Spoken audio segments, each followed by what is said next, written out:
Thousands of soggy Rice Krispies coagulate and form a solid, amorphous ball in the bowl of lukewarm milk in front of me. Through the walls, an ambulance siren fades into Doppler silence. The cupboards sparkle from Clorox, and the fridge is a menagerie of drawings in crayon and fat markers. The last remnants of glitter unstick from construction paper and hanging strips of Elmer's glue. These are Ben's drawings, a visual timeline of when he started scribbling at age 2 to 8 months and 12 days into kindergarten. Across the table is Ben's seat. There, too, a glob of Rice Krispies sinks into gray milk. His spoon is set perfectly next to the bowl, resting on a paper napkin printed with pictures of SpongeBob SquarePants, Patrick, and Squidward. Squidward's fists are clenched in anger, his brow furrowed, and his eyeballs bloodshot. I look at my own SpongeBob napkin. The ink bleeds into watercolor circles beneath my damp spoon. I lift one scoop of cereal, hover it over the 5-day-old stubble on my chin, suspend it back over the bowl, and pour it back in. I think the last time I ate was lunch yesterday, but I can't remember. Ben is not in his seat. My mouth is thick and dry. I can taste my bad breath. My hangover orbits around the inside of my skull, sawing it from the inside out in a low electric hum of pain. Then Leslie walks into the kitchen wearing an earthy orange blouse tucked into autumn-appropriate forest green velvet pants. She stomps to the back door and holds herself against the wall with her right arm, her bare feet fishing for her shoes and a longer line of shoes pushed up against the baseboard. Ben's LA Gear light-up sneakers, dress shoes for grandmas, and yellow rubber rain boots that match the rain jacket hanging in the closet by the front door. Leslie faces away, neither does she acknowledge me. My temper simmers. I grind my teeth. Her slumped shoulders suggest she didn't sleep last night. It hurts to bend my neck. I woke up at 3 a.m. from a blackout with my hands asleep folded on my chest. My knees were sore from resting up on the arm of the couch. The ceiling fan spun slowly, its blades covered in a layer of dust and drywall, scented with the smoke we couldn't wash out of the walls. I had a murky buzz and already a headache. I dreaded waking up as I flipped off the lights, turned off the TV, and laid back down on my side to sleep. Leslie is looking for her Metro card so she can walk 4 miles to the only operating subway in Brooklyn, loop into Lower Manhattan, wait at least an hour to board one of the 2 working trains in Manhattan, and linger outside Ben's old school to look for Ben, who will not be there. And I can't take it anymore. If I were a 5-year-old boy, the last place on earth you'd find me is school, I say, my words slow and voice deep from barely controlled anger. Ben likes school, she says without looking up, dramatically digging through her purse. I swallow and blink hard. If he shows up at school, they'll call us, I say, even slower. I don't trust them. Of course you don't. I trust myself. Not even me? No, she says emotionlessly. She unzips the small pocket in her purse and pulls out her Metro card. She faces me. Leslie, but she cuts me off. You can stay here today. Today could be the day. Today won't be the day. I promise you. I promise the day isn't coming. For an instant, Leslie's eyes wince at my words. They quickly go blank again. Have a good day, she says.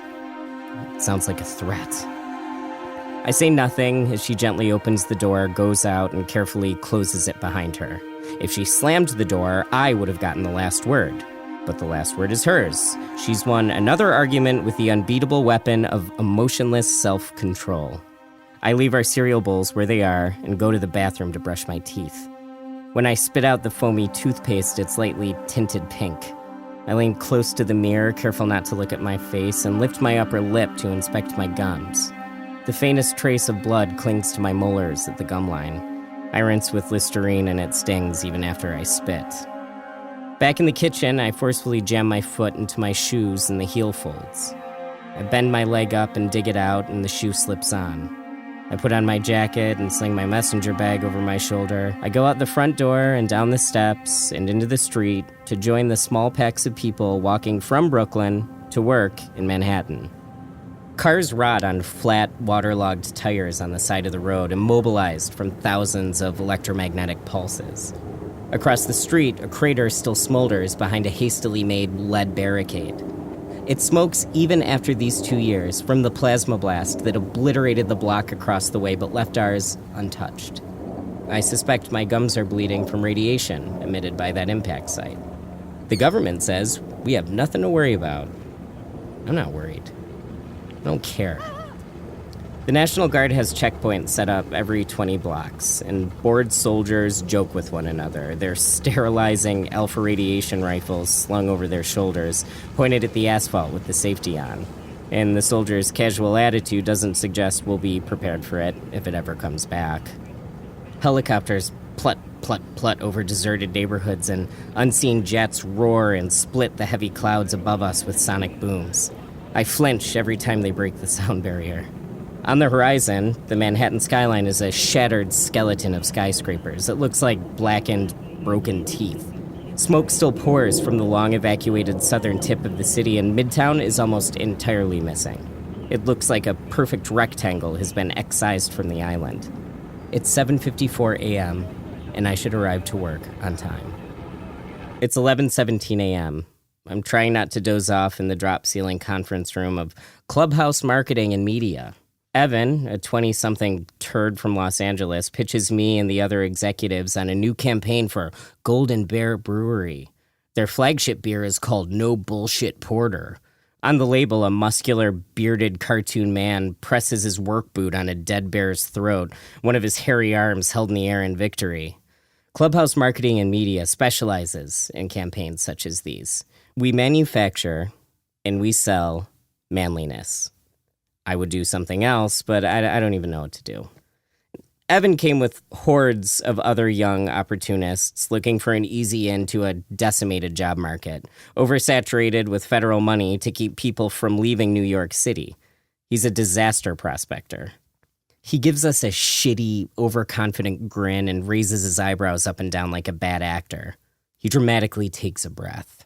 What do you think when you hear New York City? What do you see in your mind? Ben is 3 years old, asleep in his stroller. Wesley pushes him through the Brooklyn Botanic Garden. It's sunny and the air is clear. There are no helicopters and no soldiers, no metallic crunching of tank treads. The perimeter is lined with an ornate iron fence instead of caution tape printed with biohazard symbols. I look around the table. 8 of my 11 colleagues were in New York when it happened.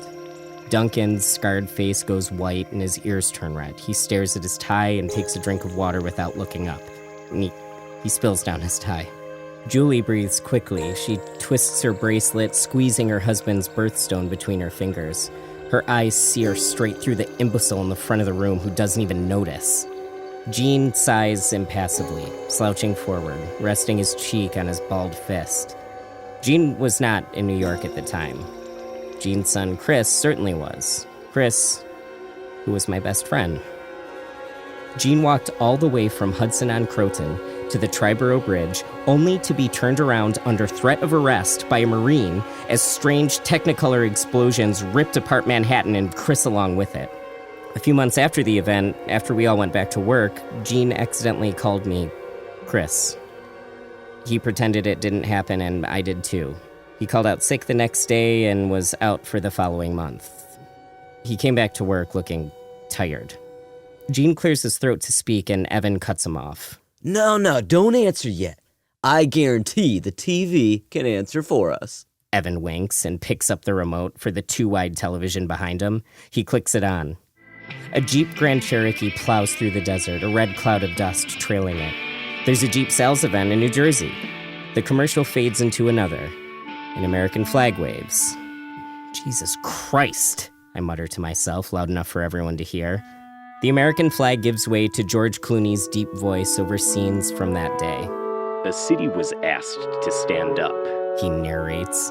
A drone captures a beautiful, chilling shot of the old Manhattan. There's a still frame of a soldier pulling her wounded comrade away from a crater. Behind them, a building is collapsing, engulfed in an orb of blue plasma. Our nation came together. Coca-Cola led the charge. Turn the shit off, you little prick, I command gruffly. Evan rolls his eyes with his shitty smirk and turns off the TV. Across the desk, Duncan sadly smiles at me. Wrap this up, Evan. Gene exhales. New Yorkers are tough. New Yorkers are heroes. He leads. That fucking word again. New Yorkers deserve a beer that is more than a label. A beer that reflects who they are. That's why me and Caleb want to show you. He pauses and clicks on the projector on the other side of the room. 2 sweating beer bottles shine on the wall. Liberty Lager and Heroes Tears. Golden Bear wants to penetrate the Northeast market with a Weiss beer. I think Heroes Tears is the way to do it. His fucking smirk. Liberty Lager's label portrays a busty Statue of Liberty with red lipstick. The real Statue of Liberty melted into a solid disc of copper and lives on the bottom of the Hudson River a half-mile away. Heroes Tears has a firefighter on it, and I have to avert my eyes. I stand up abruptly, just knocking my chair against the wall. Gotta admit, it hits a nerve, huh, Peter? He condescends. 32 blocks away, Leslie tries to blend in across from Ben's school, desperately searching for him, careful not to be seen by the school administration and warned they'll call the police if they ever see her again, even though they won't. And I'm lifting up Evan by his collar and I slam him against the drywall. The TV rattles with every shove. His cowardly eyes go wide and helpless. Let him go, Peter, Jean says softly, without urgency. My colleagues look on in a mix of shock and satisfaction. Jean stands up. He addresses us, neither does he separate the fracas. That's fine, Evan. Pitch it to Golden Bear and keep me in the loop, He says, tired. I give Evan one more look that assures him I would kill him, if only I could, and I let him back down. He gathers himself as I back away, my eyes fixed on his shitty face. Fucking drunk psycho? He mutters. I lunge forward, palm his face, and bounce his head against the wall. He crumbles to the floor, holding his temples. I'll fucking sue your ass! He threatens. No, you won't, I tell him. I leave the room. No one helps him up, and he brings himself to his feet. Jean waits at the door and motions for me to follow him out. The campaign is shit, but it'll make money, He says absently. I don't know, Jean. Don't worry. Jean stops. Hey, Peter. He gently clears his throat. He starts to speak, but stops. His blue eyes have a sheen of implacable sadness, and his skin is gray. He looks like he's shrunk since yesterday. I'm just tired is all, He says strangely, as if answering a question I didn't ask. He clasps my shoulder, but he doesn't look me in the face. Without another word, he goes into his office and shuts the door. I lean against the wall as adrenaline tapers out of my bloodstream. I look at my hands. They're shaking. In our upstairs hallway, there are 5 framed pictures. Each year we dipped Ben's right hand in green paint and pressed it against a sheet of paper. Ben, age 1 to Ben, age 5, progresses down the hall, his hand growing. A gunshot blasts in Jean's office and splits the air. My ears ring and adrenaline returns in force. I open the door and Jean is slumped over, the side of his face resting on his desk. His right eye is filled with blood and the other stares at me. Blood pours from his mouth, nose, and ears, and the back of his head has a massive hole. It looks like someone lamely tossed a shovel of pink brains on the wall behind him and on the floor next to him. He loosely still holds the handgun. I swallow. It smells like gunpowder and iron. Call an ambulance, I mutter behind me. I walk into Gene's office and approach his body. I put my hand on his back. I kneel and open his bottom right-hand drawer. In it is an unopened 25-year bottle of Johnny Walker Blue that Chris got Gene for his 60th birthday. I open it and I take a pull. I softly knock it twice against Gene's shoulder, offering him a drink. I don't know why I do this. I head out the exit without grabbing my coat or bag. Bored and tired paramedics pass me on the stairs without urgency. I wonder how many suicides they've seen. I exit the building. There are no cars in the streets, just pedestrians. Helicopters chop above. The MetLife building has a perfect circle cut in it from a pulse of plasma that blasted through it those years ago. It's been preserved, and apparently they're going to make it a monument. Met has been blown off, leaving only life in big block letters. Many refuse to believe this is a coincidence. I take a long pull of scotch. and vomit on the sidewalk. The meeting with Weissman and Schultz Finance ended early and on a high note. Chris and I pitched it to them. The future is yours, so let us worry about it. Seemingly contradictory, but they bought it. We chatted in the atrium of the building for a second, and I declined an early happy hour. It was only 3 p.m., and I planned to surprise Ben and pick him up from school. No clouds, warm in the sun, chilly in the breeze, and we'd take the bridge. I gave Chris a hug goodbye. The next time I'd see his face would be on a half-covered missing person poster in Union Square. I conspicuously hid behind a Ford Taurus and waited for Ben. If a teacher or crossing guard saw me, they'd mistake me for a pervert. However, I was stealthy. Ben walked out alone between small groups of friends, and I jumped out to scare him. His face lit up, and I gave him a big hug. I asked if he wanted to walk over the bridge, and he nodded. He excitedly told me a circuitous, confusing story about his day, but I was happy to hear it. He held on my first 2 fingers in his tiny hand as Avenue A became Essex, and we turned on Delancey towards the Williamsburg Bridge. Confused, terrified tourists on city bikes weaved into the pedestrian lanes as we climbed up the bridge. Ben asked if we could have pizza for dinner, and I couldn't see why not. I took up my phone to text Leslie when a sonic boom cracked through the air, rattling the bridge. The struts gave a rusty iron wheeze as the supports gently swung. Instinctively, I jumped on top of Ben and held him to the ground. He screamed and cried. A fighter jet must have gone above us. A passenger plane must have slammed into another and crashed in Midtown. Jesus Christ, could there have been a bomb? Was it a dirty bomb? Improvised? Nuclear? And then I turned and I saw it. A sickly blue electric portal shaped like a cat's eye opened over Manhattan. A gigantic, half-mile-wide monster coiled out of it. The monster's giant head opened like a mousetrap and spat a single stream of blue plasma towards the financial district. The buildings burned in an odd way, as if covered in electric napalm.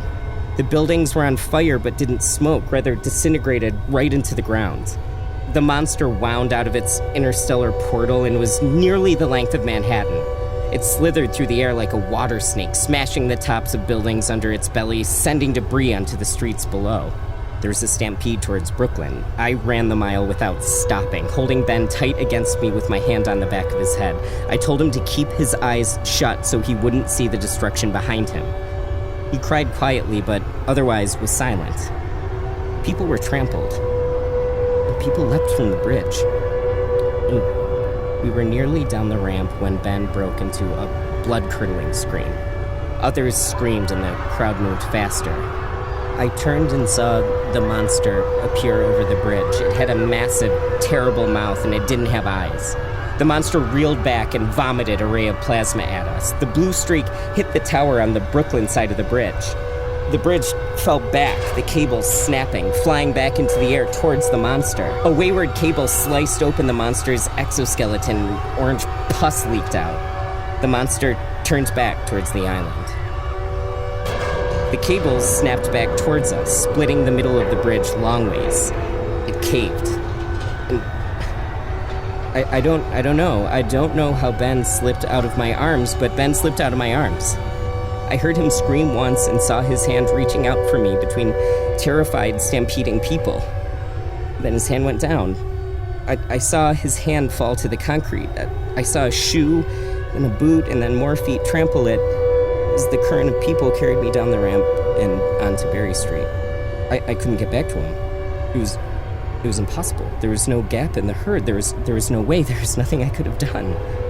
People poured out, just bloodied, horrified. It was impossible. I couldn't have saved him.